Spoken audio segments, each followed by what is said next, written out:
it's really satisfying when you can do something within a week for sure. It's a lot more frustrating when sometimes it's going to take multiple budget cycles and trying to explain that to people. The fact that the transit system was in such a state of flux, and I was in a position to help people as best I can, but also receive a lot of information, kind of motivated me to really run.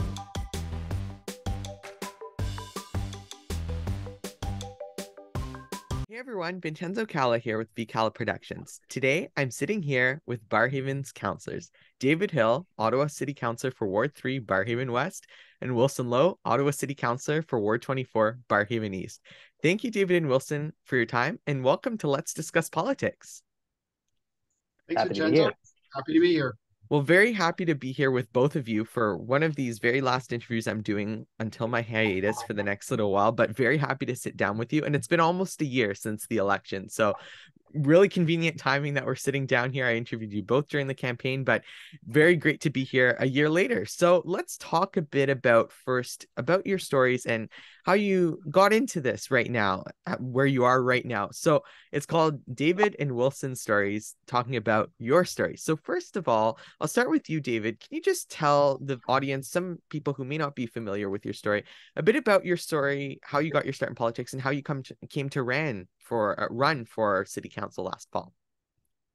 Sure. So I served a 25-year career in the military, and my final posting was here in Ottawa. I'd been here posted working for about 7 years. My kids became teenagers, and the desire to move to another location every 2 or 3 years was becoming less and less attractive to me. And so I think subconsciously I was kind of ready to make a bit of a change. But I'd always been kind of involved in my community. I come from a small town in Saskatchewan originally.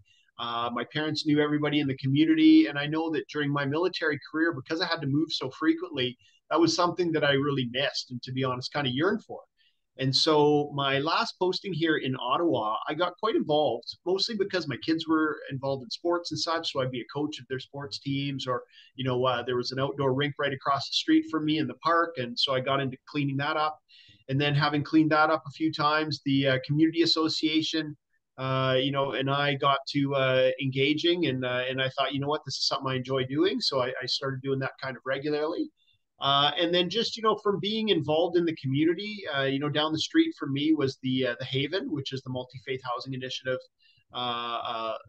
low-income housing facility. I got involved in their community engagement team. And, whenever my kids went outside to play, they always went to the Haven to play. And it was just a magical place that I got quite enamored with. And so that's kind of where I was at when Jan Harder announced that she was retiring. I spoke to a few local folks, on, the boards or some of the community engagements that I'd been on. And thought, this is a crazy opportunity. I enjoy community work. I enjoy public service, and I want to stay here in Barrhaven. And so this is an opportunity. So that's where it all started. And I always say this to you, but thank you again for your service in the military, and thank you for continuing to serve us in Barrhaven as our councillor for Ward 3. Now let's go over to the other side of Barrhaven, Wilson. So tell the audience a bit about yourself, your story, and how you got to be here today, the councillor for Ward 24. Yeah, so I moved to Ottawa in 2009 originally for university, and I decided to stay after mostly not wanting to move back in with my mom, but also because I really did like Ottawa, right? I like the sense of community here, that kind of small town feeling, despite it being a medium large size city. So I stayed. I got a job in public transit first as a bus operator. I drove a lot of local routes in Barrhaven, just the shifts that I ended up getting at first, and then eventually I deliberately tried to stay in Barrhaven because I really enjoyed the work out here, the people that I got to know when I drove the express routes more regularly. And then kind of moved into a communications role at OC. So I managed the customer service side of Twitter. I managed the inbox where all the councillors kind of write into. And that kind of that plus all the issues with the LRT, the issues with the bus network overall, like all the fact that the transit system was in such a state of flux, and I was in a position to help people as best I can, but also receive a lot of information, kind of motivated me to really run. That plus, I generally just like things relating to city building. I was always interested in municipal politics. I never thought I would actually want to get involved, to be honest with you. That really only came about a year before I decided to run. So, I'm somebody who's typically quieter, so I didn't really find myself involved in the community very much. But that was also partly due because I devoted a lot of time to work.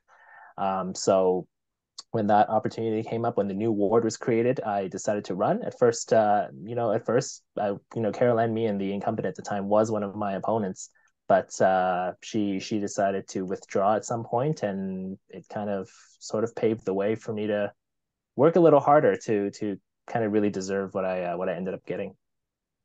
So I want to talk a bit about this time since that election when you both won. You both won. It was October 22nd, if I'm correct. It was October 22nd, 24th. Yes, 24th, October 24th. I was working the polls that day, but I don't remember. Um, but so the segment's called Serving as an Elected Official, where we'll talk a bit about your experiences and achievements as city councillors in the past year. So Wilson, I'll start with you for this one this time. So what has been your favorite part about serving Barrhaven East and generally Barrhaven as the councillor for Ward 24 in the past year? Honestly, it's being able to see a lot of the results of what you do, right? It's also what drew me to municipal politics in the first place, is the fact that, if I do something, if David does something, we can see the results of it next week. Um, Sometimes that's ambitious, but we can see it pretty quickly, right? Like you get to connect with people on a very, very local, very intimate level almost. It's not something that I think it's not a privilege that I think is afforded as much to our upper levels of government as municipal. We get to be involved literally right to the ground, the sewers and the roads and everything, and help people with problems that are less theoretical in nature. Like it's all very practical, it's all very tangible. Um, I mean, but if you're asking me about my least favorite thing, I've gained 20 pounds. I Oh. don't know if that's a I've gained 20 pounds. We get offered food at a lot of places we go to, and I'm not diminishing the hospitality, but a lot of it is pastries. Coffees and cookies at every event. Yeah. So, David, what has been your favorite part about serving as a counselor of the past year? Honestly, I think the most satisfying aspect of this role has been meeting a whole lot of amazing people that I never would have had the chance to meet otherwise. Whether they be community leaders, whether they just be residents that have an issue on their front lawn, getting calls from people and just having some unique experiences. Hearing from people about their situation and yeah, being able to create some positive outcomes. And it's really satisfying when you can do something within a week, for sure. It's a lot more frustrating when sometimes it's going to take multiple budget cycles and trying to explain that to people. But you know, it's just been an amazing journey to meet so many well-intentioned people in our community that want to have good outcomes for our city and to work with them. So I want to ask you a bit about Wilson, you mentioned something about, when you're working in municipal politics as a counselor, you get to see results fairly quickly compared to municipal, or not municipal, you guys are municipal, but provincial, federal, other levels of government. So I guess I'll start with you, David, this time. What are the favorite things you've been able to see turn around? One of your favorite achievements over the past year? Well, we've been able to hear back, from some of the new communities out here in Barrhaven about, issues as kind of simplistic as the way we've been doing modernized design for some of the sidewalks in some of the new communities. And, they're designed for very good intentioned reasons, to try and increase more bike travel, to increase more people and their walkability. But then when they went through their first winter cycle, we recognized that having these multi-use paths so inset into the front setback, that it actually came into conflict with the back of people's vehicles and became extremely difficult to remove snow. So we were able to cycle that back into some of the future proposed plans so that we can avoid some of those kinds of problems. So that'd be one example. But just being able to see and hear an issue and then do something about it, it's a super satisfying process. Now, David, I think there's something that I want to bring up. When you first came to my door in 2021, one of the very first things I said to you was we need to get these roads in Old Barrhaven fixed, residential streets. And I had mentioned to you a while ago that I was walking down a local street in my neighborhood that had been repaved.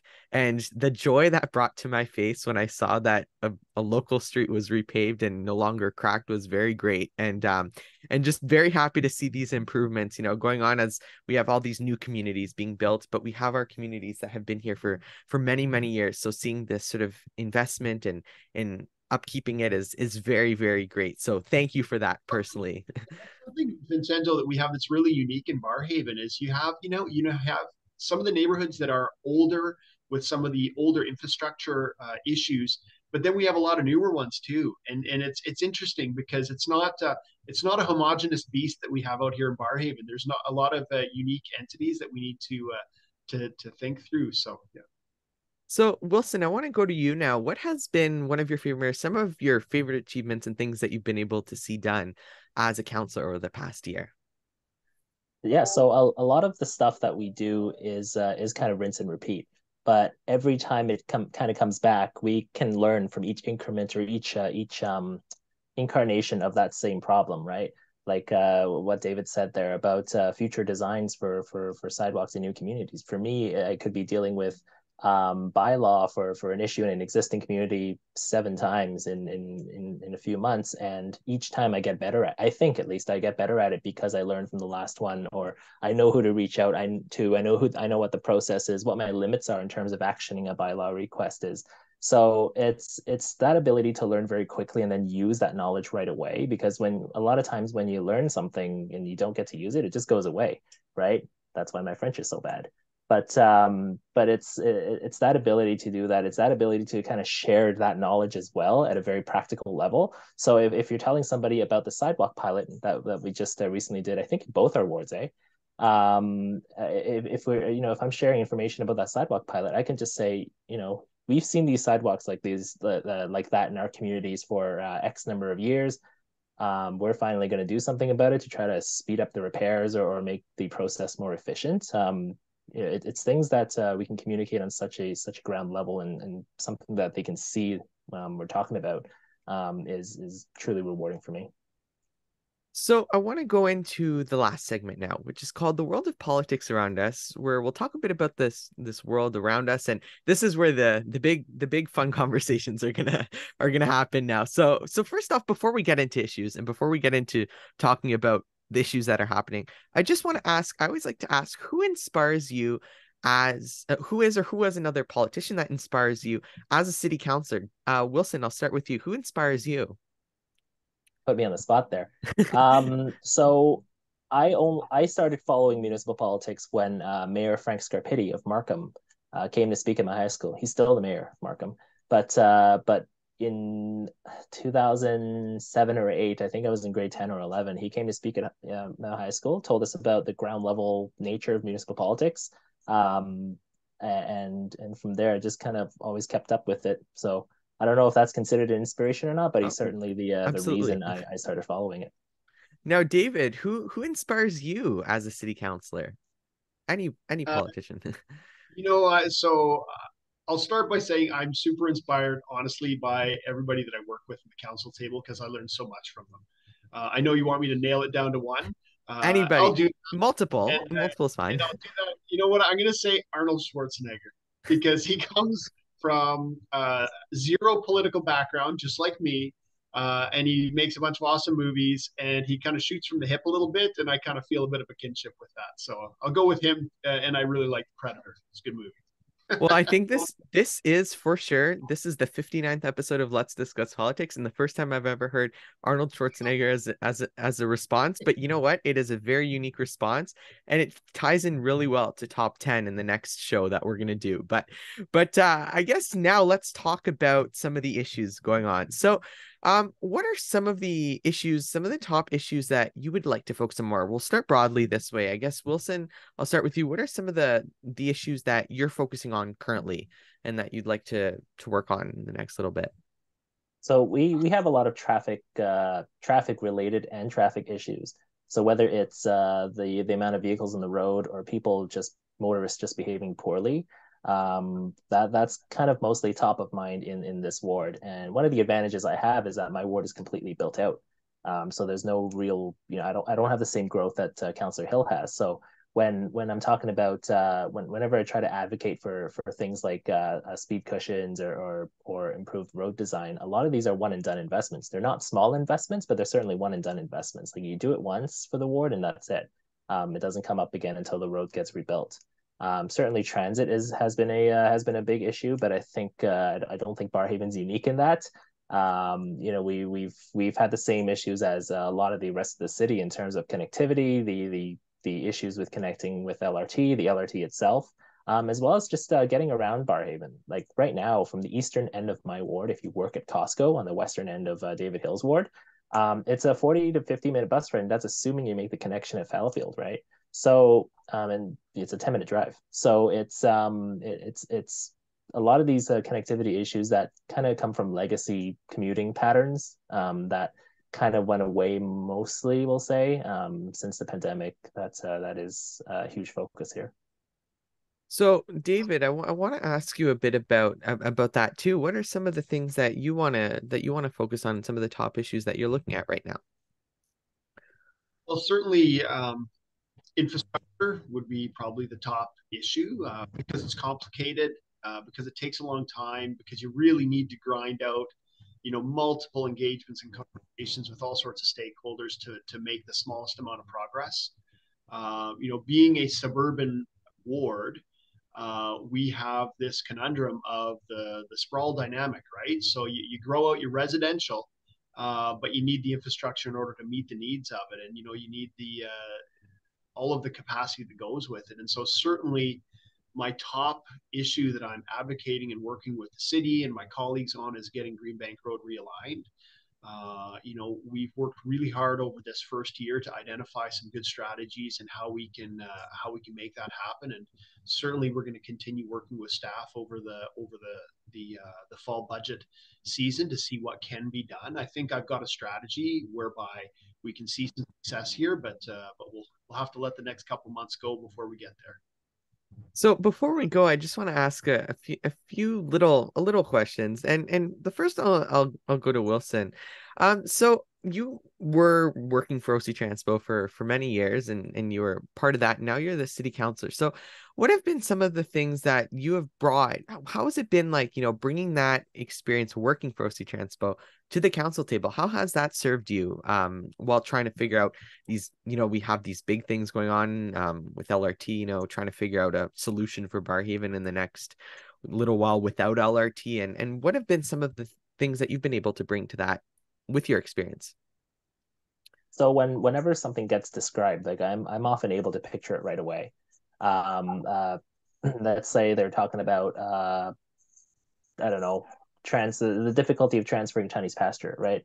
As a user and a former operator, like I can easily picture, that boulevard, that bus loop of broken dreams, right? You get to walk around, you see your bus that you need go away, and you're like, great, it's 30 minutes for the next express, right?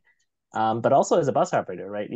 Tunney's pasture is a temporary configuration till Baseline and Bayshore open, but Tunney's pasture is designed in a way that everything is incredibly spread out. So as a bus operator, if you're trying to turn your bus around, that takes 5 minutes on its own during rush hour.